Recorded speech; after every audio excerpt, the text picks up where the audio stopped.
ഒരു വർഷത്തിന് ശേഷം ചമ്മന്തി കഴിക്കാൻ പോണ സന്തോഷത്തിലാണ് ഞങ്ങൾ. കഴിഞ്ഞ മാർച്ച് തുടങ്ങി ഞാനും എൻ്റെ ഹസ്ബൻഡും ഡയറ്റിലാണ്. ഞങ്ങൾ രണ്ടുപേരും 30-35 കിലോ കുറഞ്ഞിട്ടുണ്ട്. അതിൻ്റെ ഒരു സന്തോഷമുണ്ട് കേട്ടോ. ഇന്ന് നമ്മൾ ഡയറ്റിൽ തന്നെയാണ് കേട്ടോ. പക്ഷെ ഒരു ചമ്മന്തിയും കൂടെ കൂട്ടാമെന്ന് വിചാരിച്ചു.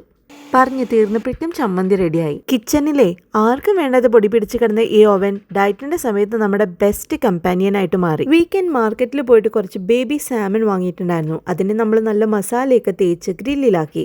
ഇനി നേരെ അവനിലേക്ക് തട്ടും. ഫാൻ ഫോഴ്സ്ഡ് അവൻ യൂസ് ചെയ്ത് ഞാൻ ഒരു 20 മിനിറ്റ് ഗ്രില്ല് ചെയ്തെടുക്കും കേട്ടോ. കൂടെ കഴിക്കാൻ കോളിഫ്ലവർ ബ്രൊക്കലി റൈസ് ഞാൻ വാങ്ങിയിട്ടുണ്ടായിരുന്നു. അത് ഫ്രോസൺ ആയിരുന്നു. അത് ഞാൻ കുക്ക് ചെയ്ത് അതിനകത്ത് വെള്ളമൊക്കെ ഒന്ന് ഞെക്കി പിഴിഞ്ഞ് കളഞ്ഞു. പിന്നെ അതിനെ പാനിലിട്ട് കുറച്ച് ഒലിവ് ഓയിലും ഫിഷ് മസാലയൊക്കെ ഇട്ട് ഒന്ന് സോട്ടേ ചെയ്തെടുത്തു.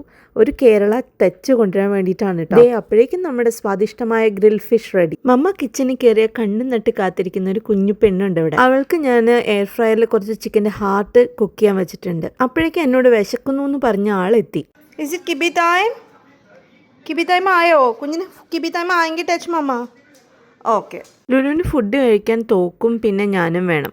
Lulu's dinner time is like rifle club movie. ഇവിടുത്തെ എല്ലാ ഷൂട്ടേഴ്സും പുറത്തിറങ്ങും. അവൾ കുറച്ച് കിബിളും പിന്നെ അവളുടെ റൈസ് ആൻഡ് ചിക്കൻ ഹാർട്ടും കൂടെ കഴിച്ച് അവളുടെ ഡിന്നർ ക്ലോസ് ചെയ്തു. പിന്നെ ഞങ്ങളുടെ ഗ്രിൽഡ് ഫിഷും കോളിഫ്ലവർ റൈസും ചമ്മന്തിയും അച്ചാറും കൂടി ഞങ്ങൾ പ്ലേറ്റ് ചെയ്തു. ഇതാണ് ഞങ്ങളുടെ ഡയറ്റിൽ നിന്നുകൊണ്ടുള്ള കേരള സ്റ്റൈൽ ഊണ്. ഡിന്നർ കഴിക്കുമ്പം ഒരു മലയാളം മൂവി അത് നിർബന്ധ.